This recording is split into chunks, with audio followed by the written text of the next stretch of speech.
Hey guys, என்னடா முதுகு காட்டுறானே நினைக்கிறீங்க. இன்றைக்கி ஒன் சேலஞ்சு 10th டே புஷ் பண்ண போகிறோம். 20 reps இன்றைக்கி. நான் ஸ்டார்ட் பண்ணப்போ ஃபஸ்ட் டே ஸ்டார்ட் பண்ணப்போ 10 பண்ண முடிஞ்சதுனால ஆஃப்டர் 10 days 10 நாளுக்கு அப்புறம் இது 10th டே 20 reps சிங்கிள் ஹேண்டில் போதான்னு பார்க்கணும். அதான் மேட்ரு. தென் இன்றைக்கி நான் என்ன பற்றி பேச போகிறேன்னா, இன்றைக்கி ப்ரோக்ரஷன் பற்றி பேச போகிறேன். ப்ராக்ரஷன் எப்படி நடக்குது அப்படின்னா, இப்போ நான் ஃபஸ்ட் டே 10 ஆரம்பித்தேன், 11th டே 11, 12th டே 12, one more rep, adding rep. அதுதான் ப்ராக்ரஸிவ் ஓவர்லோட் சொல்கிறாங்க.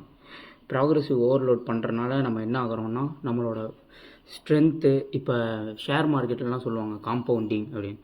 காம்பவுண்டிங் அமௌண்ட் அப்படின்னா, ஒரு இப்போ 20 வயசில் இப்போ ஸ்டார்ட் பண்ணி போட்டுக்கிட்டே இருக்கோம் அப்படின்னா ஆஃப்டர் 10 years இப்போ வந்து 1000 ரூபா போட்டால் இப்போ 1100 ஆகும். அதே மாதிரி ஃபிட்னஸ்லேயும் இப்போ நான் ஒன்று பண்ணிவிட்டு அடுத்து ஒன்று எக்ஸ்ட்ரா ஒன் டே ஆஃப்டர் 1+1+1 போகும்போது இட்ஸ் கால்டு காம்பவுண்டிங். அது அதிகரிச்சுட்டே போகும். இது ஏன் அதிகரிக்குது அப்படின்னா, நம்மளோட ப்ராப்பரான டயட்டு, ஃபுட்டு, ஸ்லீப்பு 3மே ரெக்கவரி பக்காவாக இருந்தால் தான் அது பில்ட் ஆகும். இதெல்லாம் நான் பண்ணுறதுக்கு என்னை யாருமே புஷ் பண்ணல. பட் யாருமே புஷ் பண்ணவும் வரமாட்டாங்க. You are the one to push yourself guys. Push your self.